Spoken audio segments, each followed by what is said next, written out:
Figma Slides. If this guide helpful, don't forget to like and subscribe. First, go to the Figma website. Click Login or Get Started for free.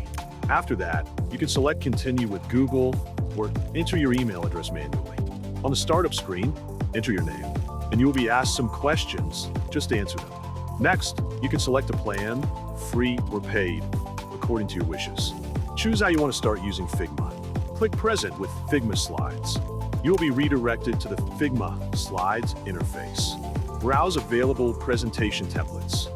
Click on your preferred template, then click at All Slides. The slides will be imported into your editing workspace. On the left panel, you can view and navigate all your slides. Below are the tools for creating slides.